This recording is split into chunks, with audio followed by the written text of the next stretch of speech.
their body, and they try to tell you to stop doing it. Don't do it. Like try to convince you not to leave. It's like if you were a Catholic and you said, "I'm going to become a Baptist." Right. People go, "Don't do it." Right. Don't do it. Like, what are you talking about? Yeah. It's not that much different. I know. It's crazy. It's weird. Yeah. People get weird with everything. They get weird with their beliefs. They get weird with what they subscribe, what group they attach themselves to. So true. It's so strange. And I think this is a good way to segue into like what you do. And because these subjects, so many of these subjects, so many people have like an instantaneous reaction. Yeah. And that instantaneous reaction is, oh, hogwash. Yeah. If this was true, I would already know about it. It would be taught in universities. It would all be. But then you find out, like, no one is really just kind of trying to piece stuff together, specifically talking about these ancient tablets, which are, to me, some of the most interesting things about ancient history, particularly what came out of ancient Sumer. Yeah. Ancient Sumer, when you look at their tablets and, like, what are they saying? And why would they dedicate so much time to talking about this stuff? Exactly. Why do they have pictures of giant, enormous people-looking things with like a humanoid with a tail sitting on their lap? Like, what is this? Just fiction? Like, why would they detail this? And how do they have a representation of the solar system with the correct amount of planets and relatively the correct order and size? You know, it's not exact, but it's an artistic version of the real thing. And how the hell? 6,000, 5,000 years ago, do they know that? And what explanations do we have? Like, what's the conventional explanations when people try to dismiss what they do in ancient Sumer? Well, the conventional explanation is always going to the term mythology. They throw mythology around, left and right to cover up the fact that they have no idea, so they turn it into mythology, so they can kind of say it's fantasy and fairy tales, and this is how they express themselves or how they understood the universe. It's all mythology, it's all fake, but in reality, it's not all fake. These people left behind such detailed records and information. It's a time capsule of information on stone tablets for us today to be able to decipher, break down, and understand it. That's what we're going to do now. When you look at these ancient languages, like, can you read that? Yeah, a small amount of it, Studying it from books that I have bought right off Amazon. Yeah, so basically you take a stick. It looks like a stick with a kind of a curved end, right? Almost sharp. It's called a stylus. And then like a stylus for an iPad. Exactly, very similar, right? And then you take a piece of wet clay, and right before it's too wet or too dry, right in the middle stage, you then start wedging, making these incredible lines into the clay, and then from that you get this cuneiform text. So this text literally, some of the letters actually relate to complete ideas, but it's incredible work, and it takes a long time to do, and then you have to let this thing dry, and then it becomes stone. So, if people were supposed to be trying to worry about how they're going to get their next meal, shelter for the night, all these kind of things, who has time to sit down and write these incredible works of art like the Epic of Gilgamesh, for example? Yeah. So I think they really were writing down, and also they were transcribing information that was given to them by these quote-unquote gods with a lowercase g. So when you're reading things like the Epic of Gilgamesh, is one of the oldest versions of a lot of the stories that you hear in the Bible. Very, very similar to them. There always seems to be a great flood. There's a few heroes. There's angry gods. There's a bunch of stuff going on. And Zechariah Sitchin's work was like the most controversial on the Sumerian text, right? Yes. Because there's a whole website called SitchinIsWrong.com where people go crazy about him. Yeah. But when he starts talking about it, when you read some of the things that they wrote, and when you see like some of the images that they created, the images that look like the double helix of DNA, and there's a bunch of that now we represent, the caduceus, which represents pharmacies and drugs, like that's the old version of an image of the double helix of DNA, or at least it looks super similar to that. Oh, it definitely is, because it's referenced even in the Egyptian Book of the Dead and other ancient texts. So there's no coincidences here. Now, Zechariah Sitchin, I don't particularly go by his work, Not because it's controversial. I believe he was one of the greatest researchers of all time, and the reason why is because he laid out so much information for us to begin to scratch our head and ask questions. But what I figured out was that by going through the UCLA CDLI online cuneiform digital library, say that fast 10 times, I was able to take stone tablets and decipher them myself. So anyone can go online to the UCLA CDLI online cuneiform digital library and read these stone tablets for themselves. You don't need Zacharias Hitchens. You don't need anyone else. And as I began to break these tablets down, do they have them transcribed, or are you reading the actual tablet? They transcribe. They actually transcribe them into English for you. Is there controversy as far as, like, are there different versions of the transcription? Like, do some people think it's interpreted differently? Is like some debate about that? Only where it comes to where some of the text is missing. There could be pieces chipped off of the tablets. You see that corner missing from that tablet right there. Just how just how wild is that exists? Yeah. That this is, it's so hard for people to commemorate 5,000 years of time. Yeah. That there's these people that are this very bizarre language. Like, when you look at that, like, we don't even know what it sounds like. Right. No, and the language popped up out of nowhere. You know, you're talking about a civilization that appeared out of nothing. It looks like a computer. It does. Doesn't it? Yes, it does. But just imagine, like, a human being deciding that they were going to write down in these very bizarre, they all agree that all these things mean a certain thing. So they had somehow that would have to present them or something documenting it, something to learn and teach it. And then we're looking at it 5,000 years later. Yeah. It's so amazing. It is. And what's incredible is this text was translated in the 1800s, long before Zacharias Sitchin was born. So there are some rumors that, he was the only one that could decipher these tablets. No, George Smith worked as an Assyriologist and wrote many books and deciphered these Sumerian tablets in the 1800s. So we're talking about texts that have been deciphered for a few hundred years, nothing that was just deciphered recently. So what are the first decipherings? What year was the first decipher? It was in 1800. I think around 1850. George Smith. He actually worked at the Cambridge. What was his take? Like, he's reading all these Bible stories and all the Anunnaki stuff. And what's his take? He is literally subscribing to this information the way elements that you and I see it today. These people saw something, experienced something, interacted with something, and he cataloged it, and it inspired him to write a complete translation of the Enuma-Elish, the 7 tablets of creation. And he talks about the fact that that information was copied right from those tablets and put into the Old Testament of the Bible. And so, not exactly like what's going to appear to the Bible, but to other ancient papyruses and scriptures and so forth. And then later on, when it was discovered in caves, people took those and then said, okay, we got to put this into a book. And then it became the Bible much later, around 100 AD. But he subscribed to the theory that these people interacted with beings in some way, shape, or form, and that also this information was so incredible that it became part of the biblical text. Did you read the Dead Sea Scrolls? Yes.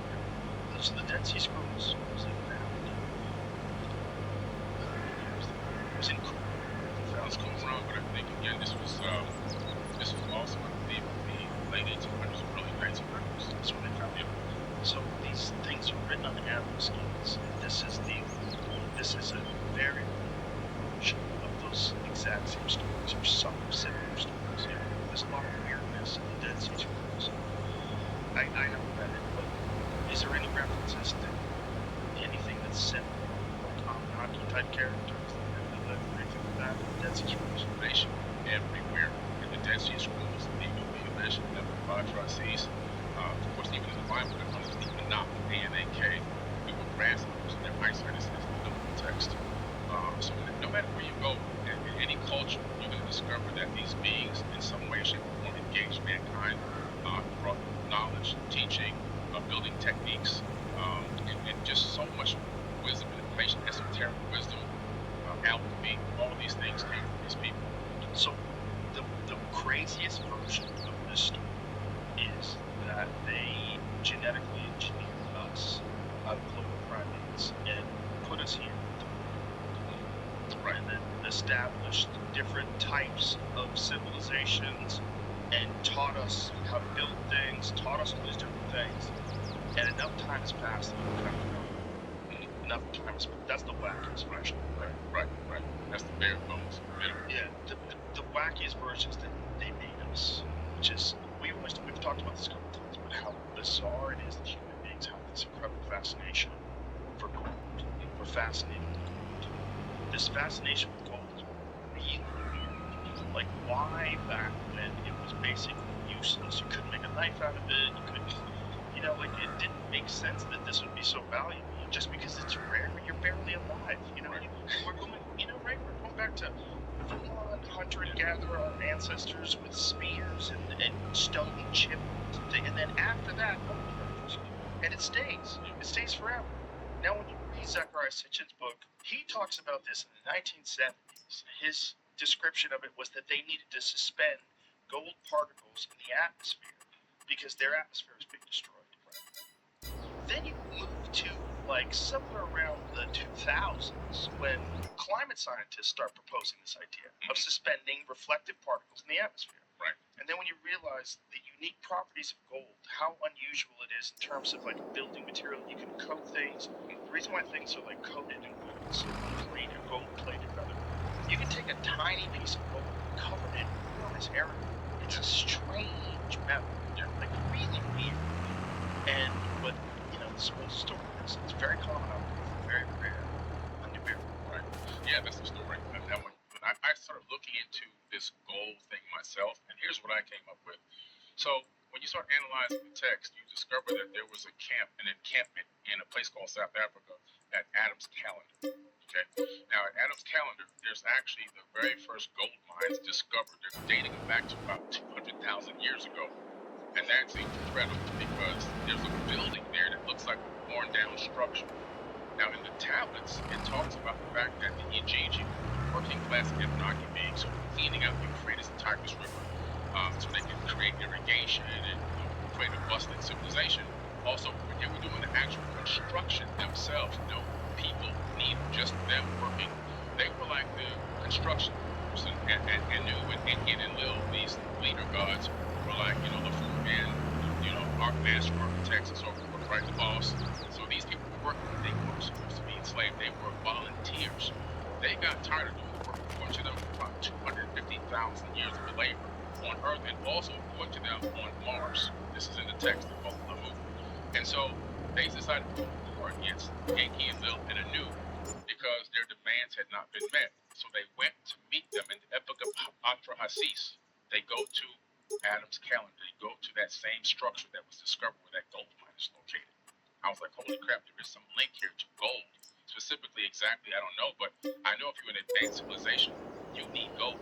And the people that you have working it for you probably think, it's to adorn yourself or in recognition of the gods. So they'll wear it, they'll utilize it, but not for technology. But what's crazy is they go to war, they get ready to go to battle. And then Enki says, I have an idea that will stop this war. There's an existing being on this planet. Existing, not something that doesn't exist. Existing. We can add our essence to it with a slain god. So they're talking about taking the DNA of genetics from one of themselves and mixing it with the DNA of the hominid that was here. It's not specified whether it was, an ape, man, anything. They don't specify in the tablets, but to create a worker being. And they began to do this genetic modification. Probably disconnected some of our DNA, making genetic modification to us to get us to take orders from them. They inserted something called a worship gene, which was just discovered recently, that human beings have a gene inside of them that can be turned on and turned off. It can be turned off in a laboratory setting. It can also be turned off with a magnetic field around your head. And when it's off, you don't want to worship anything outside of yourself. You look inside, and when it's on, you look to get something from the outside. So this is incredible. And so they made us worship a gene inside of us to make us worship them. Right. How genius. That's incredible, because then you're not a slave anymore. You're doing this for the honor of the gods. And for people who don't think all this talk is really crazy, I want to put in perspective that we talked about this the other day, that which war was it where the Soviet Union was experimenting? It was scientists in the Soviet Union were experimenting with creating a chimpanzee human being hybrid that they probably sent. So instead of having regular people make this monster, this freak, ape man, and send him to and help crush the enemies. Yeah. This is how crazy is that? They knew how strong ships are. I got an idea. Just turn a chip human, and that way if he dies, who gives a fuck? Right. We made him. Get him in the workforce. Yeah. And now if you're a supremely enlightened being, wouldn't you think of human beings with all of our folly and all of our chaos and all of our war and bullshit and the internet and disinformation and misinformation? Wouldn't you think of us kind of the same way we would think about that chip hybrid thing? If I was, I'm the president of Russia, I want my cousins to go, or I want to send this freak that I made in a lab. Yeah, and what's interesting, so I'm glad you said made in the lab. They had talked briefly in that text about fashioning people. In other words, almost like they said the word fashioning being. What was do you remember the actual? I look it up, the actual quote. But they described it as fashion. They said even the lamb had been fashioned. Yes, they had fashioned lambs. So they fashioned. It's also in the epic of Gilgamesh. They fashioned the friend that Gilgamesh the journey with. He wasn't born to a fool. They created him. They created him an artificial being to go on this journey in the epic of Gilgamesh. So they use that phrase several times in the tablets. But they said, no, wait. It was almost like that's not a good idea because in some ways it seems as if they had known that the idea of making too many artificially created people wouldn't be a good idea. Now they didn't go deeper than that, but you can see where we are today with AI and everything else. These robots are coming. Maybe they knew something about that, but they decided to take a biological being and genetically modify and program that to do the work. And that's exactly what they did. Well, they really knew what we were capable of, and that would be illogical.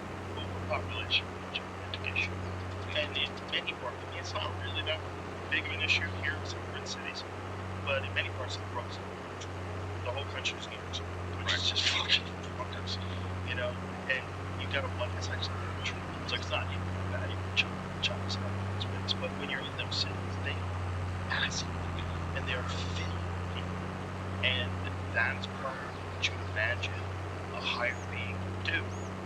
If it was like us, like kind of illogical and kind of a little bit reckless and it has a little bit too much technology for the average person that didn't develop the technology, but all of a sudden you got some 85 IQ dope who has access to all the things that all these geniuses have created. Yeah. I mean, you can figure, talk to Michio. He built a nuclear reactor in his house when he was a kid. I heard about that. That was crazy. That's crazy. Yeah, I know. That's so crazy. But there's a lot of different stuff that you can do and have access to technology that is beyond anything you would ever be able to invent with your own mind. But because we share things across the board, where you would imagine that if you were an enlightened being, you're another planet that's a million years more advanced than us, see where this one's going. Like you have that cousin who's an alcoholic and then he wins the lottery. He's like, oh shit, Derek just won the lottery. This is gonna be crazy. Derek's got $200 million. Right. It's gonna be fucking insane. It's crazy, and they knew they were going outside their own guidelines and their own laws and parameters because they made a statement in the text. They said the creator of all was going to punish them, or they would have to answer to the creator of all for what they did here. So, and that lets you know they weren't really gods. They knew themselves that they weren't the creator of the universe, but that they masqueraded as gods on this planet. Just like we did when different versions of human civilization would find primitive tribes, like the cargo cults. The cargo cult that you talked about in the documentary. That is so fascinating that during World War II, planes landed on these remote places. And these people built mock planes to show like what the thing was that came to visit them that they thought were like gods. Right. Do you think that if the Anunnaki are real and if a miracle really exists and there's another planet with highly intelligent beings that are far more advanced than us, if that's the case, do you think there's a more advanced, just like we are to chimpanzees, they are to us, and then another race is to them, and then it just keeps going on and on forever to God? Absolutely. I believe there's levels to the game, just like there's levels in terms of how we live on this planet. Yeah. We have the first world, second world, third world, just here on Earth. Now magnify that one as a fractal, as a universe as a whole. You have civilizations that are 1 million, 2 million, maybe even 1 billion years ahead. And every universe every civilization progressing within the universe at a specific rate. So you can have beings that have already maybe even shed their corporeal corporeal bodies and only exist as beings of energetic light. And then you have everything all the way back down towards us. In the Emerald Tablets, though, he actually says that he has achieved the ability to incarnate at will on and in the plane he desires. He claims to be able to incarnate whenever he wants and even into other dimensions, which is wild. That's next level. Yeah, that's next But level. it does make sense that if we're capable of doing what we're doing, Samsung Galaxy S24 Ultra with zooms and all this different shit, that's magic to someone just 200 years ago. And if it keeps going, and you keep like playing this out as far as possible, it kind of makes sense there would be levels to the kind of intelligent life that exists in the universe beyond our comprehension. If you talk to Terrence Howard, do you know his theory about how planets are created? That it's just things ejecting from the sun for billions and billions of years, and that there's a Goldilocks zone where you can create life, right? And that's where the people are. And then as this Goldilocks zone gets broken, you have to be super technologically proficient in order to control your environment to the extent that you don't go far the sun in order to keep you alive. That kind of makes sense. Yeah. It's out there, but it's No, it makes a lot of sense. It makes sense. I just talked to him a couple hours ago. Yeah, so I used to talk about that, conjugations and everything. Fucked me up for like 3 days. I left this podcast for 3 days. I was like, damn. First of all, how the fuck is he so smart? Like, how would you ever imagine that a dude who's an actor on television, movies, that's right, like freaky smart. Right. But his theory about the creation of planets was like, oh, that makes sense. Oh, it makes a lot of sense. We watch stuff fly off the sun all the time, and if that this matter over time coalesce and become a planet. Yeah, it creates an accretion disk. Everything in space creates an accretion disk. So once that matter, accretion disk. So once you have a certain amount of mass in space, it instantaneously, on its own, wants to create this circular, like the shape of our Milky Way galaxy, it wants to start circling and swerving around itself. And then as it does that, it begins to create friction. As that friction increases, the matter begins to collapse in towards each other, all right, based on its own energy, and then it then forms a ball. And that then builds and attracts more mass until it builds into a moon or a planet or whatever. What do you do when you come to fly? Oh man, I just try to be quiet. I just tell them, look, it's not my thing. You know, I remember the Flat Earth Society made money years and years ago. And I was like, no, I don't believe the Earth is flat. I'm not getting involved with this. They really attacked me hard, death threats and everything else. They give Yeah. I do not understand. I just think it's people committed to an idea. It just doesn't make sense. Well, it's a religion. They turned it into a religion. Anytime that people can attack you so brutally over that, I mean, I'm on live talking about quantum physics and they're in the chat. The Earth is flat, the Earth is loose. That's like, I mean, one guy. Fascinated by it because it's interesting. Yeah, because it's the ultimate conspiracy theory. Yeah. The ultimate conspiracy theory is that we are on set and that the Earth is flat, it's a disc, it's a wall, the government's aware of it, they won't let you pass a certain distance. Yeah, there's ice walls. Yeah. And that space is just lights in the sky. Right, that's it. The sun is a bulb, and all this kind of stuff. It's wild. And it's attached to a version of Christianity, which is very interesting. It is. It's tied into Christianity. The 6,000-year-old theme. Earth is only 6,000 years old. The reason why people think the Earth is 6,000 years old is because most of the tablets were 6,000 years old, and the Bible was written from the information that came from tablets. So that's as far back as anybody's going to knowledge seems to extend. That's where the 6,000-year-old theory comes from. They've taken that thing and turned it into a religion. I remember one guy DM'd me and he was going off and telling me he was going to shoot me in the head and all this stuff. And I said, let me ask you a question. If there's no atmosphere, then what are you breathing right now? He goes, what do you mean? Well, I'm breathing oxygen. I said, well, that's a gas. Gas doesn't exist. I said, well, then you should be dead then, because you're breathing a gas. And what else are you inhaling when you breathe? He goes, oxygen. I said, well, no, you're breathing in, helium, krypton, mostly nitrogen. Yeah, nitrogen. I said, you're breathing in all these other gases. Oxygen is only around 21% of that, otherwise you'd be dead. So he couldn't tell. I said, did you graduate from high school? He said, no. I said, stop talking. That's when I realized I'm wasting energy with these people. Well, there's a lot of dudes, unfortunately, who just get on YouTube and they listen to very charismatic people talk and don't know what they're talking about.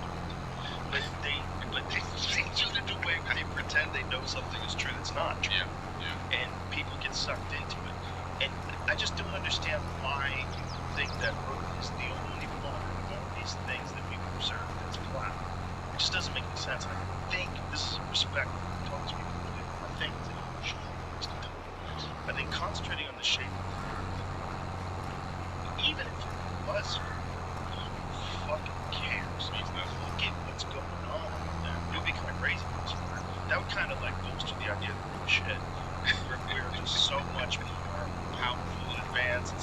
everything else in the universe. We're the only ones that exist flat plane, right?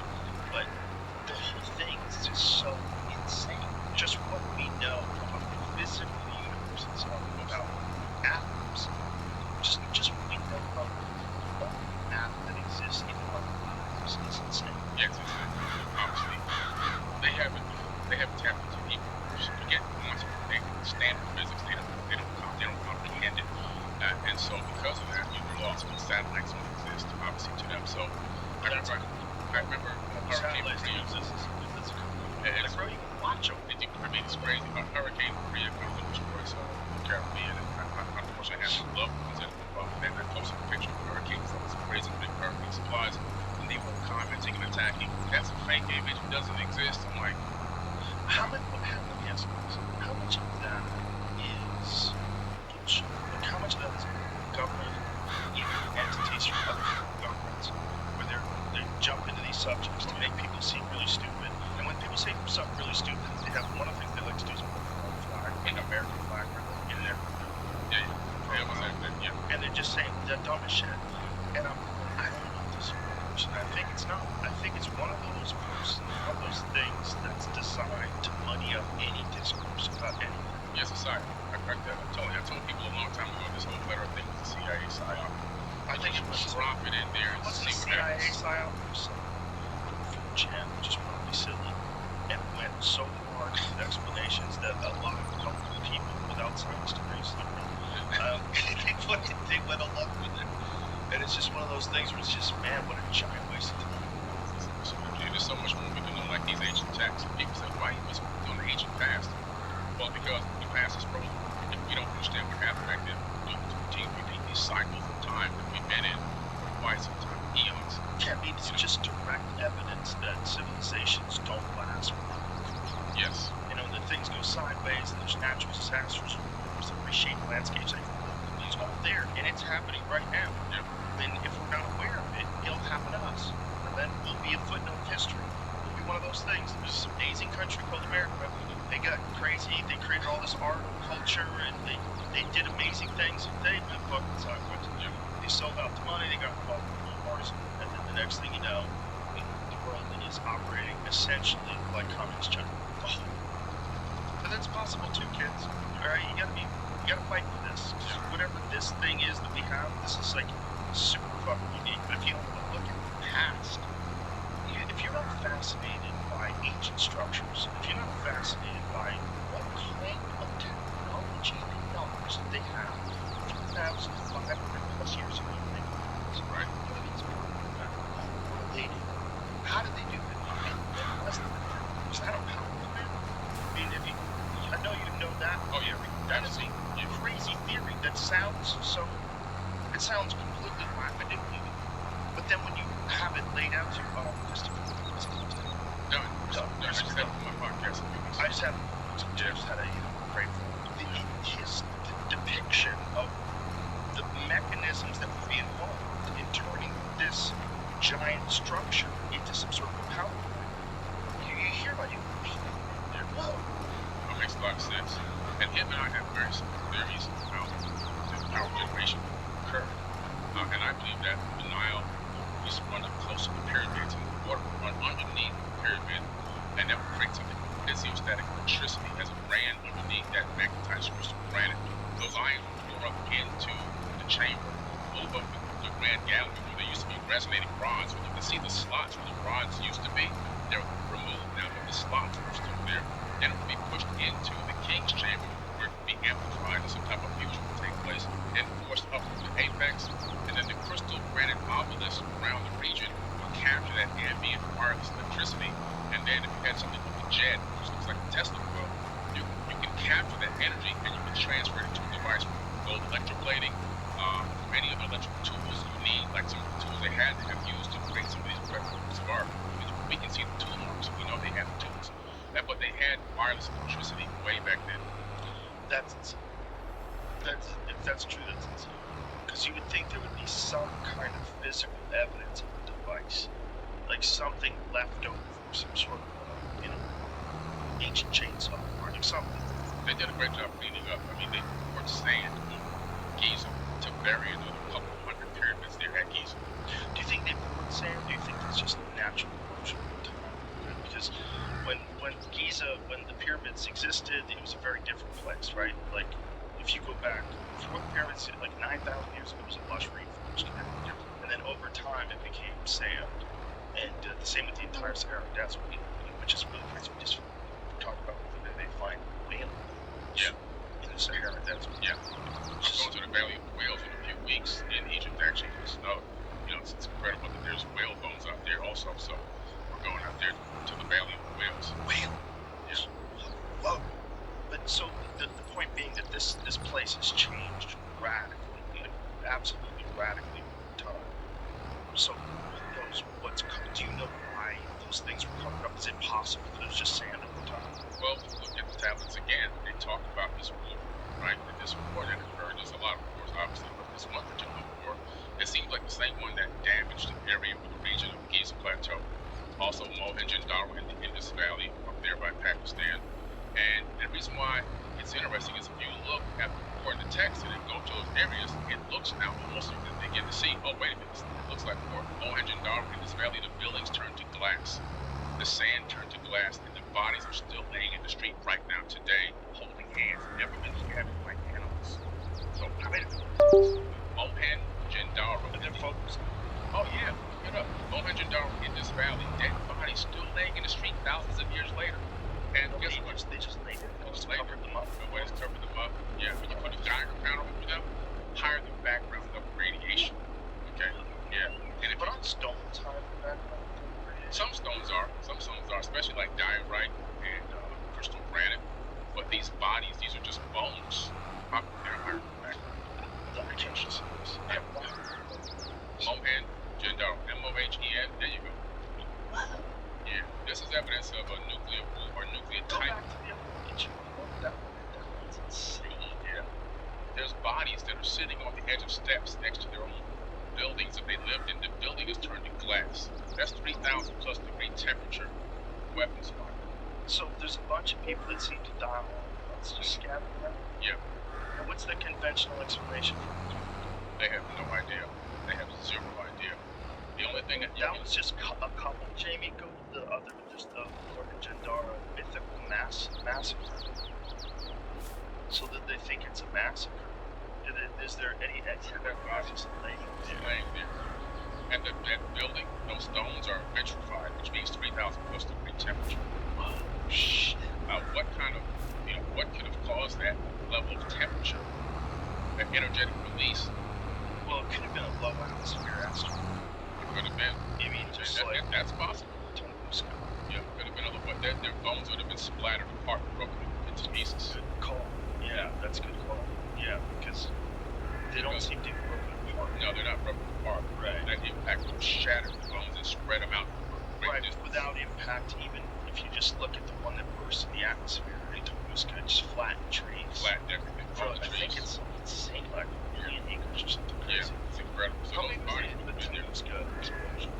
That one's, so those bodies would be toast. The trees would be ripped apart. The buildings would be flattened. The legs would fall off. Right. There's no way they would just be laying there. Exactly. That's interesting. And they don't seem to be like chopped up. No. Did they have any evidence of stab wounds or anything? They don't have any evidence of any injury, of any kind of attack, or any cutting, like swords or anything. They just all got cut. Right. And then in the tablets it says that the evil wind moved over the land after they released these weapons. And then he goes to his father. Enki goes to his father and says, hey, can you stop the evil wind? Because he had fallen in love with some people, and down there. And he's like, there's nothing I can do. He said, get in your sky ship and forebode. That means get the hell out of here. And he said the people's hair was falling out, their eyes were bleeding, their nose were bleeding, their fingernails were curling off. That sounds like radiation sickness. So you think it's radiation sickness that did this to all these people, or was it an impact that did this to all these people? Nobody knows. But they're not blown apart. Right, they're not blown apart. It seems like whatever struck, whatever energetic weapon it was, it could have been might not have been a weapon. Whatever it was, it seems like that shock wave reached them at some point, and whatever was in that wave just killed them. That's what it did. Yeah. And they just don't know what it is. How does a conventional archaeologist describe it? They just say it's a massacre? They just call it a mythical massacre, and they stay away from it. when you look in the other texts, the Mahabharata and the Bhagavad Gita, you find out about these wars also. They're recorded. They have weapons called the Brahma Astra and the Brahma Anda weapon, and these weapons, they do what they describe them as doing, duplicate what you saw there. How they describe it? They describe them as weapons that once released can't be bolted or can't be turned back, and that they will obliterate any area, any city. And they say that one of the weapons can destroy any man in 3 worlds. It's crazy stuff. This is where Oppenheimer got his famous quote when he obviously tested the nuke, right? Now I have become death, destroyer of worlds. He got that from Mahabharata. Yeah, what a great quote. Yeah. You have to detonate the first one. Crazy. What a great quote. Yeah. So the idea is that there were beings that were having wars on this planet. Mm-hmm. Do you believe they were having wars with people that were revolting, or were they having wars with other beings? They were fighting with each other. And evidence of these wars can be found in the book of Deuteronomy in the modern day Bible. These gods, and I do mean God with an S, because everywhere in the Bible where it says God singular, it's actually a mistranslation. The actual, if you backwards look up the translation in Arabic and then down to Aramaic and everything else, you find out it's gods plural.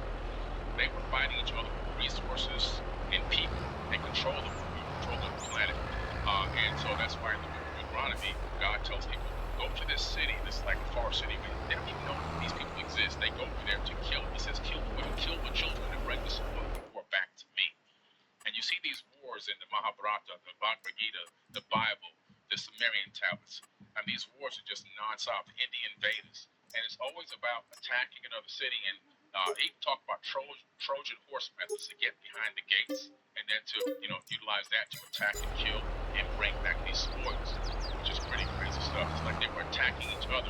They had gone awry. They had gone rogue out here on this planet, and they began to fight people and populations and resources. And we would get past that. But there's no evidence that we have so far.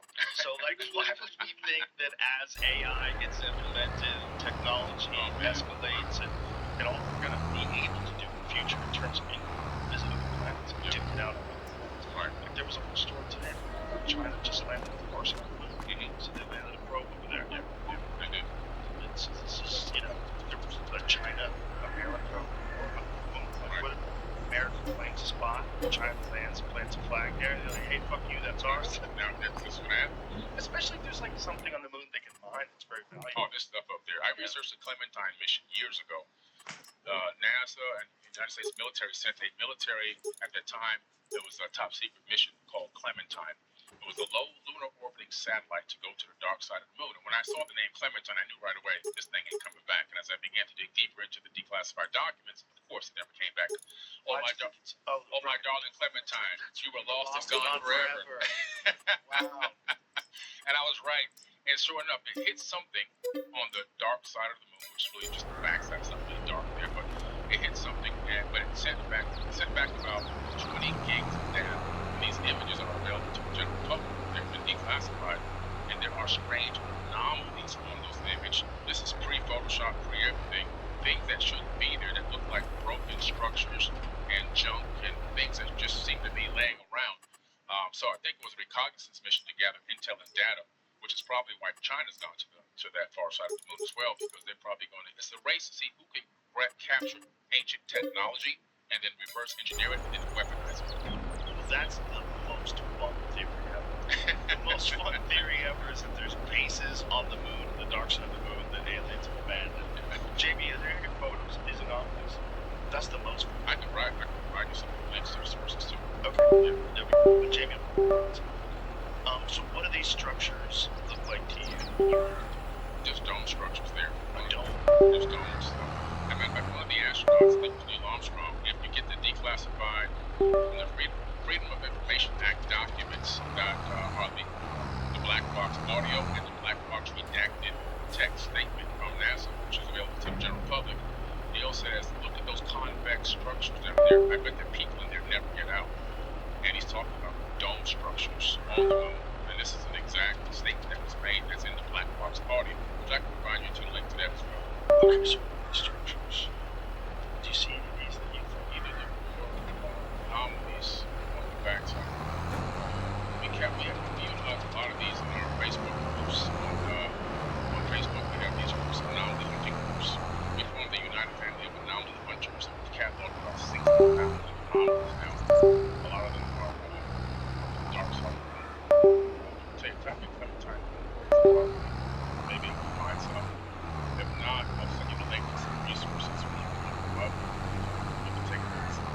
the objects. The structures kind of look like two pyramids to the left of you, and then structures almost and underneath that you see the blur.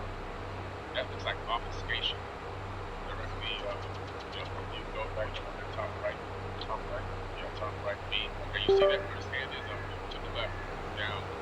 Slowly, see it up, see how they go back up again. See that? Where his hand is over right down. That looks like obfuscation. Sometimes you can take these images and put them into Photoshop and take away the contrast, and all of a sudden structures pop right up. But right above that, you see those shadows, pyramid structures. You can see those pyramids. You can see this dark shadow. I see two lines. Okay. Well, I see the arrow that's pointing to that one straight line. I see what looks like two superimposed arrows. And you see, yeah, those things. Those are superimposed, right? Like no, those are shadows. But look, those are the same things that are at the bottom. Aren't they just pointing at something? Aren't those pointers? They may be highlights. Right, I think it's a caution. So what they're saying, I see what they're pointing to. They're pointing to that thing in the upper right hand corner. You see it? Looks like yeah, see that? See that right there? Yeah. It kind of looks cleaned up right there. See, those things don't look like they belong there.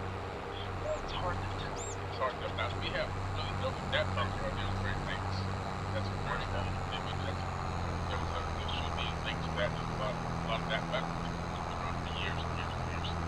That's kind of hard to think that would be very natural. Now, what happens is, we're not saying we know exactly what these things are. We're just saying that we feel like they don't belong. Jamie, go back to that.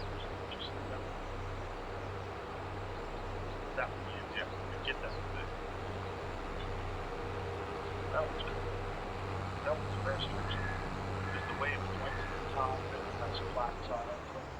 Yeah, like, right. So if that's real, it's interesting. But that's a good question. There's a measuring tool. We don't have it, obviously, access to it right here. But there is a measuring tool. You can see the shadow, which gives you an idea of the height. I'd like to see it in real life. You know, I mean, like sometimes things fuck with you. It's just, but the angle is so unnatural. We just try to catalog things that appear to be anomalies, things that appear to be out of place. Right. It can be anything. And in the Sumerian tablets, there's this time where Enlil takes his son to the moon, and he says, "Grab your eagle's mask because you're going to need it." And we're referencing that the atmosphere was harsh. So when you see the Anunnaki with the eagle's head, that's actually their helmet. It's a helmet, so they can breathe. Exactly.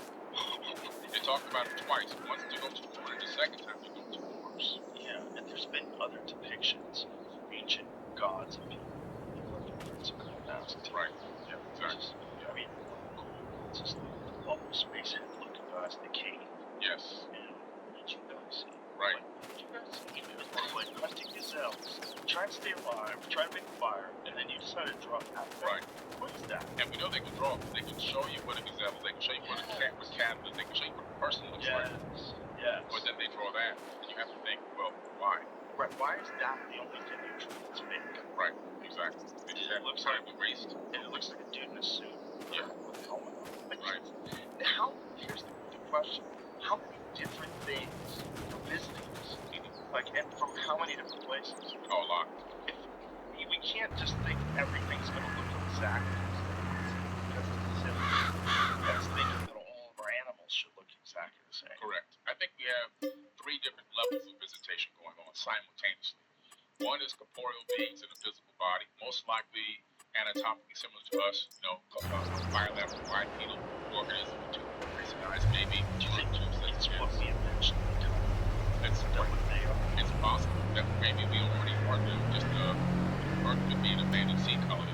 Every culture that I've talked to indigenously around the planet all say they were seeded from this planet by the aliens or other beings, star brothers, in various places. So it's pretty like the Dogons, the Nomo, the Hopi, and the Lakota tribe, the Star Brothers, the Aboriginal elders say that they were seeded here by the aliens. All of a sudden, why is everybody doing the same story that we were brought here? We could be genetically, I don't believe we're even from. Our cardiac rhythm doesn't even match Earth's rotation on its axis. It's slightly off. It's actually better tuned to Mars. It's rotation on its axis. How's that work? The circadian rhythm of a human body, the wake and sleep cycle, is actually more tuned to Mars rotation on its own axis, a Mars day versus an Earth day. which is pretty weird that we aren't synced to our own planet after all these thousands, Is that maybe the hundreds of same thousands of years. Circadian rhythm, right? So how do they calculate this? Well, it's just geneticists and scientists discovered that our perfect wake and sleep cycle is more tuned to Mars' rotation on its axis, which is about 23 and something minute hours, and versus Earth being 24 hours. And so they said, wow, this is incredible. And the more they tested it, the more they studied, they realized we're more tuned to the Mars than we are to Earth, which is pretty strange. We are the exception. Right. Black calendar. Do you have where He'll make up stuff. some years the month is longer? What the fuck do you do? They have better calendars. They're better calendar. Yeah. Shouldn't there be like a digital calendar that represents exactly what's going on and not what would you? Come on, get the fuck out of here. It's pretty bizarre. But you know what's interesting? If you want to say human beings could be aliens, well, actually, every person on this planet is an alien. Even our planet itself is an alien. Scientists just discovered something interesting. I've never talked about this in a podcast. You guys should look this up. So, our Milky Way galaxy is pretty interesting because it's absorbing another galaxy at this exact moment called the Sagittarius dwarf galaxy. Not the Sagittarius constellation, that's something totally different. We are absorbing the Sagittarius dwarf galaxy at this exact moment. People thought all these decades, hundreds of years, looking up in the night sky, seeing that swath of stars coming across, that's the Milky Way. Guess what? We've been wrong the whole time. This is now being taught in universities in astrophysics. So what you're looking at the absorption or the merging of the Sagittarius with the Milky Way galaxy. And the exact point where it merges and drops into the Milky Way is right where our solar system is located, which would explain the rogue planets that we know around here. There's millions of rogue planets that have no sun, they're just floating free around. There's planets in solar systems that are orbiting far beyond Pluto in our inner Oort cloud, admitted by astronomers now. And there's other solar systems within this inner Oort cloud area orbiting our sun every 2 years. So all of a sudden, that's Corey Powell, is an astronomer and Discovery magazine who said that. So this is pretty interesting. We're talking about the fact that our solar system itself is an implant into the Milky Way, that we come from Sagittarius, and we're not even part of the Milky Way galaxy. Okay, so when they're looking at our own solar system, they have an understanding that there's a thing called the Kuiper Belt that's out there, and there's so many objects in there, they're small. Yeah. That's one of the reasons why we decided to declassify Pluto as a planet, because there's other objects real similar in size. But they think there's something large out there. They think there's something large out there that they haven't yet identified because of the way that gravity is responding. Like, what is the reason for it? Well, what happened is they discovered that in some way, millions of years ago, something moved through our solar system and captured its own weird orbit around our sun. And what's crazy is the evidence is in our solar system. So Saturn and Neptune switched locations because of the gravitational field. Uranus is flipped on its side and orbits its equator is north and south, not east and west. And they know that Once you got hit, or something gravitationally just tugged at it so hard that it flipped sideways. It never stopped. And it moved through our solar system way out beyond Pluto, and this thing captured its own orbit. This is in the Enuma Elish, the 7 Tablets of Creation. This exact process that's been described now by astrophysicists and astronomers is in ancient text that we can read and we can say, oh my God, this is exactly what this text is saying. It's talking about the creation of our solar system. It even talks about the creation of Earth in that text. It says that when Marduk, aka the Nibiru, crashed into Tiamat and broke into pieces, it became the Hammond Glacier. That's the asteroid belt. One giant chunk swung away, recoalesced with everything, water, land, and organic material needed for life, and became the Earth, tugging within the moon. So it's pretty crazy that the creation of this planet itself, and it says that it pushed the net force, pushed Mercury closer to the sun and pushed Venus closer to the sun, and then we took the 3rd spot in place around our sun. And then, of course, we have Mars, which used to be a moon, a habitable moon of Tiamat, a planet much larger than Earth, and flung into this crazy orbit. That's why Mars has this weird orbit that you have to rendezvous with it. If you're NASA or anybody trying to rendezvous with Mars, every 2 years when it's in apogee or perigee, you have to apogee or perigee. One of them is further away, and the other one is 80 million miles, and the other one's closer. So if you rendezvous every 2 years, you can capture the orbit of Mars, and you can actually get there in 4 months. And then they looked at it and said, wow, they meaning astrophysicists, this looks like this Mars wasn't originally in this type of orbit. It must have been orbiting something else in our solar system, which it was. One side is charred black and the other side is smooth. So the side where Tiamat exploded, those chunks hit Mars on one side and created a very charged side, and the other side is the smoothest surface in the solar system, which is because of the global flood that created. And then Mars' axis, when it's in the equator, is tilted 45 degrees on its axis, which means the mass shifted it down 45 degrees. They had a major global catastrophe there on Mars. And then after Mars, you have another little planet that survived called Ceres, C-E-R-E-S, which is also a result of this Tiamat exploding. People don't even talk about Ceres. It has the most fresh water of any other planet in our solar system. More fresh water. What is its location? That's the next planet after Mars. Ceres, C-E-R-E-S. How big is it? It's about maybe 2/3 smaller than Mars. And guess what? Planets. It's falls in orbit between Mars and Jupiter near the middle of the asteroid belt. Orbital period. Is it on that? When they flew by it, about. You heard about this? I didn't know there was another planet out there. Listen, when they flew by it a few years ago, the lights were on. They sent a probe out there. What? The lights were on, and so they started trying to say it was ice particles glistening in the sunlight. So when they got to the dark side, guess what? The lights were on the dark side. So they couldn't use the ice particle explanation anymore. So they just said, we don't know what it is. What? Ceres' small size means that even at its brightest, it's too dim to be seen by the naked eye except under extremely dark skies. Its apparent magnitude ranges from 6.7 to 9.3, peaking in opposition what's closest to Earth. Once every 15 to 16 months, and has the synodic? I don't know. 16th month synodic period. Oh, yeah, synodic. Synodic. As a result, Synodic. As a result, its surface features are barely visible even with the most powerful telescopes, and little was known about it until the robotic NASA spacecraft Dawn approached Ceres for its orbital mission in 2015. And we have high-resolution images of the surface. There are strange things there as well, which is pretty crazy. So, what are just the surface? You have to go to NASA.gov, go to the Dawn images that you can download, or sometimes the European Space Agency has them as well. ES. And then you can grab those images. It's pretty crazy. Some things just don't look right there, but there's a lot. Well, if you look at Mohenjo-Daro or areas of Egypt, that's or even Iraq, where it used to be Sumerian, structures that used to be there that are now worn down and weathered. They have similar looks there. Some of the things they look similar there. Not saying that they are. I'm just saying that they look strange. Some things look strange. Yeah, that's true. We sure do. We even have octagons and straight lines that are natural as well. That was one of the craziest ones that Terrence brought up, was the octagon on Saturn. Yeah. Was it Saturn? It's Saturn. And when you look at the octagons out there, it's mimicked.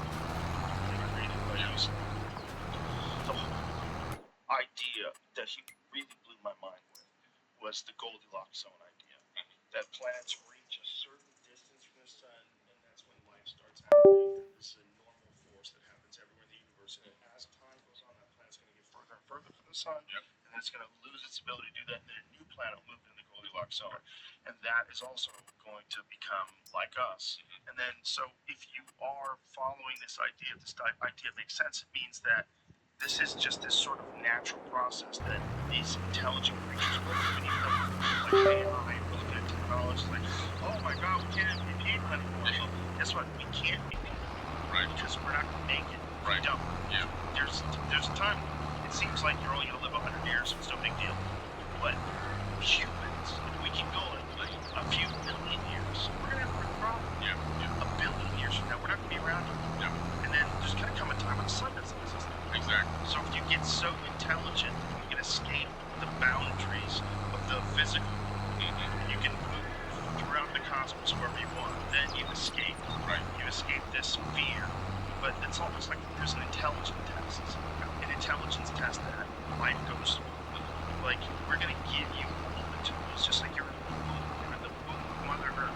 We want to give you all the tools, but you gotta get out of the house. Yeah. A certain amount of time, get out of the house. You're 24, so get the fuck out of the house. They're waiting for us to grow up. Yeah. It's, human beings are like babies right now as a civilization, trying to learn how to walk. And right now we're barely crawling, and then we plop down on our stomach. Everybody screams and cries. But we're getting to the point eventually where we'll go to the edge of a table and pull ourselves up. And then we'll take a couple of steps, and then we'll fall again. Everybody will think it's, oh my God, we're doing so good, and then collapse again. But no, that's just a fall. The baby will pull itself back up, it'll cry less, and it'll take more steps until it falls again, until it can get this controlled fall. That's the definition of walking, controlling your fall. So we're in that process now. Like you said, this is a proving ground for us to be able to develop consciously, spiritually, ascend to higher levels. And eventually, I'm pretty optimistic for mankind that we will get through this period.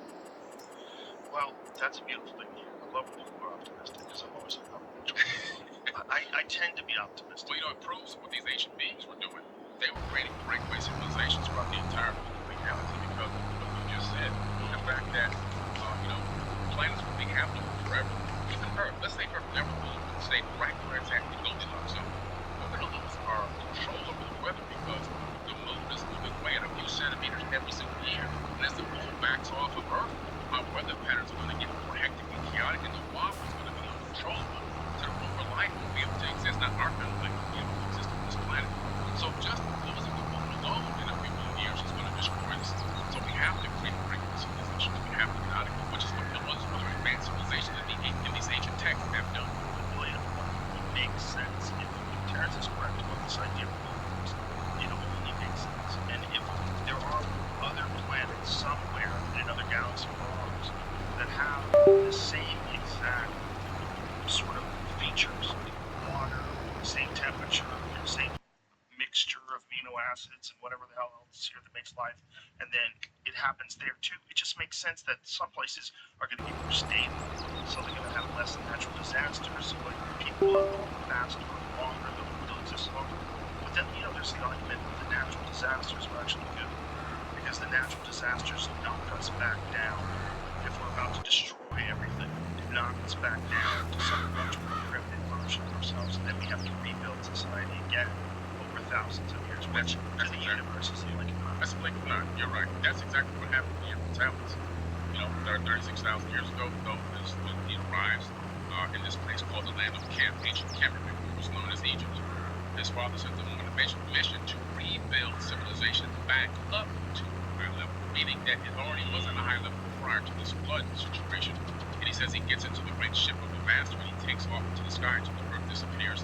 And then he goes to the plate appointed and he sees beneath him the children of the land of Chem. And he descends down. He doesn't sail in, he descends down.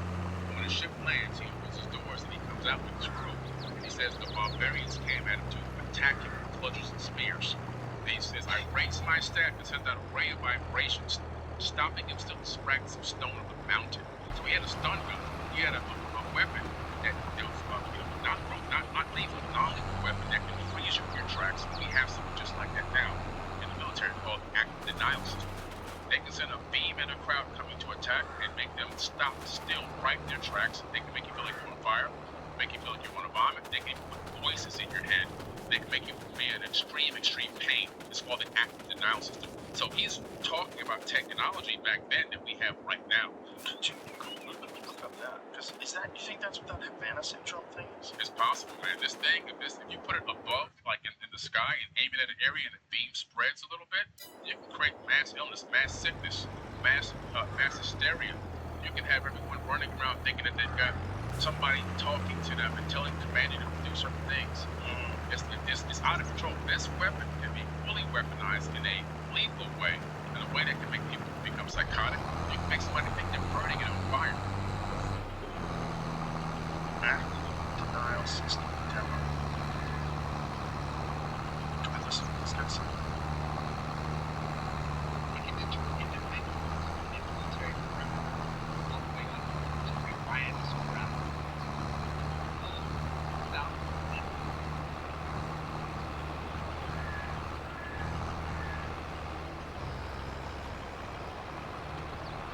We can't take it back.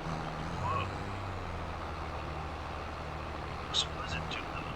at a frequency, a beam of frequency, just like Gold says in the Emerald Tablets. I put this in my book. This is important. To test out its effectiveness and safety. The assistant commandant of the Marine Corps. Wow, he said fuck it. He said fuck it. Navy. Most described it as being like a hot oven grill. The assistant commandant of the Marine Corps. Wow, he said fuck it. He said fuck it. Navy. Most described it as being like a hot oven grill. Wow. Yeah. So that's what they used on them thousands of years ago. Shit, or something. Something like it. 12. Oh, now that you're statue. Oh yeah, absolutely. Now it's over Medusa. Yeah, Medusa? Yeah. Holy shit. same technology. What do you think Medusa was? Frequency technology. I mean, imagine that. Imagine that story. We always thought that was just some crazy story. Imagine there's a technology back then that can actually turn into stone. Right. Now that we know that people can do things like that, and then we would imagine 1,000 years of evolution, 10,000, 500,000, whatever these people, whatever these things are that have the ability, it's kind of disappointing that they're still making. Yeah, it's crazy.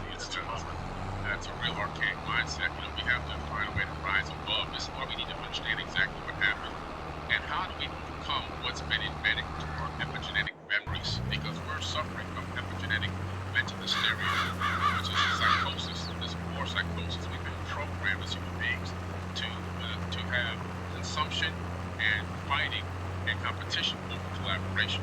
Everything is designed to keep us separate. Divide and conquer is the main mission, and it works so well for so many thousands of years. And this divide and conquer tactic that's been burnt into our DNA and our code has put us in a situation where we are not advancing as we should be. We're getting now this technology leaked out to us. And yes, that's advancing pretty fast, but consciously and spiritually, it's holding us back. Everyone's putting themselves in boxes and saying, I'm a part of this thing and I'm a part of that thing. And we don't work together. No, that's such a. It needs to be true. We're distracting ourselves by getting into all these stupid arguments over stupid things, right? There's really issues. And those aren't being addressed. One of the big ones is how do you stop people from killing each other? How do you stop war? How do we stop this insane practice of having groups of people go up against groups of people they've never even met and killing? Exactly. And then we're all okay with this. We talk about how this is normal and this has to be done. And war is ugly. It's unfortunate. We have to do it. Like, okay, are you fucking sure who's pulling the strings here? People with 10,000 pursuits that don't get on the front line. Yeah. They send poor kids, young men and women to die. Yeah. Exactly. And it's all about money. It's all, spending money about it. 1920. War's a record. Yeah. That's right. Read that from 1933. Mm-hmm. And this is a general. Is he a general? It's Jefferson. Is this right? Yeah. General. He was retiring. And he wrote this piece about how he thought it was democracy. It was really just making the place safe for bankers. Yeah. It's an ugly business that Eisenhower works about is leaving from office speech. That's right. When he stepped down, when he was no longer the president, he left office and gave a speech about what he wanted to industrial complex. That's what he should do. And I don't think they knew back then that people would be able to have YouTube. Just watch that. Yeah. If that's how they did it back then, imagine. They're masters at neuroscience, applying neuroscience to the general population. They are masters at it. And they know how to get into the psyche of a human being, and they know how to turn us against each other while they themselves chop it all up. Like I always say, there is no Democrat or Republican. It doesn't exist. The only thing that exists is a group of elite oligarchs that torture men, women, and children worldwide. That exists. They capitalize and monetize us. They put their foot on our neck. But if they get us left wing and right wing, I think it's the same verb. Yeah, it's all just money. Yeah. It's all money. They use social issues, whatever they are, whether it's Christianity or abortion rights, whatever it is, they just use those as little groups that they put in their little game. And really what it's about is enriching themselves and staying in power. The best way to stay in power is controlling narratives, to control influence, make people believe a very specific thing and drill it into their head. The problem is, I think human beings are more awake now than ever before. They know this game. At least a large number of us know this game. It's shifting so fast. Yeah. It's shifting like incredibly fast, which is great. I remember I'll be 53 in September. Thanks. So you and I are basically this is SIM22, and when we were kids, this version of the world was never discussed. You have to be a complete kook to think that money is why wars are started. Oh, come on, no one would do that. Right. You would be a complete kook to think that folks in the drug companies lie about their drugs. What are you talking about? They can't do that. They would be arrested. Yeah. You'd be a kook. Yeah. And now, especially after the pandemic, that's how everybody feels. And watching these wars go on between Ukraine and Russia and Palestine, it's really what the fuck is going on? 21st century. This is happening right now. It overseas acceptable enough to women and children all the time. Right. It's insane. It's insanity. The Earth is, partly it's a giant essentially mental health is a major issue on this planet. Now, when a person could look at someone and say they deserve to die because of their beliefs or their non-beliefs, that's a major problem. That's a sign of mental illness. It's also a sign of a child. It's almost like we skipped the whole, right? We didn't pay our dues to become people. We got turned into people. It's not connected, right? Because there's some anthropologists are looking at chimpanzees now, and they're looking at them saying they're entering into the Stone Age. Yeah, they're using tools now. Now, if you watch that same chimpanzee and you went a few million years in the future, who knows what it looks like? Probably looks like an looking human that has much more intricate tools. Or who knows if it's creating stone weapons, structures, houses that may develop a language. Or you could watch chimpanzees over the course of it, but that's too slow. Yeah. So if you were another highly intelligent being from the planet, they're gonna give them a little something. A little something. And the evidence of that is in a little tablet called The Myth of Adapa, which means first man. The Myth of Adapa, ancient Sumerian text. It's a tablet. And in this tablet, you can buy the book, The Myth of Adapa, on Amazon. Read it for yourself, completely translated, and translated by scholars. And it's talking about the fact that, according to the Anunnaki, human beings were created in a way that genetically we were supposed to become more superior than them. They didn't know this was going to happen. And Lil was angry at his brother, and he put a little extra in the sauce. Yeah, a little extra. And he said that the mysteries to unlock the secrets of the universe is hidden within our bodies, and that we ourselves can rise to be even higher than them. This is a major thing to be putting into text like this. Now, who sits around and writes this? That's what's Yeah. How do they specifically describe them? They describe it just like that. It says that human beings, or man, Adapa was created to be even higher than us, and that all the secrets of the universe, the mysteries, are within our body. And I believe that because when I started studying DNA, that took me into a whole DNA study. I discovered this scientist called George Church, and he created this ebook that he was able to take from a digital format, and he was able to download it onto 1 drop, 1 gram of DNA, a digital book. He converted it from A's, T's, and G's from zeros and ones. Converted it from zeros and ones into A's, T's, and G's. Read, write, put it on the DNA. And he said, "Wow, this is incredible. DNA can store information in volume." And he said, "Okay, this is what we're going to do. Let's replicate this book." So he replicated the book 80 billion times with 1 gram of DNA. And this is not just a regular ebook. This book had graphics and images and everything else in it. So then he said, "Let's see if we can get it back." So he converted. He created a read write again. He converted it from A's, T's, and G's back to zeros and ones, uploaded it back to the server. So now he knows that DNA can upload and download information. Crazy. So now they said, okay, well, how much data can be stored on 1 drop?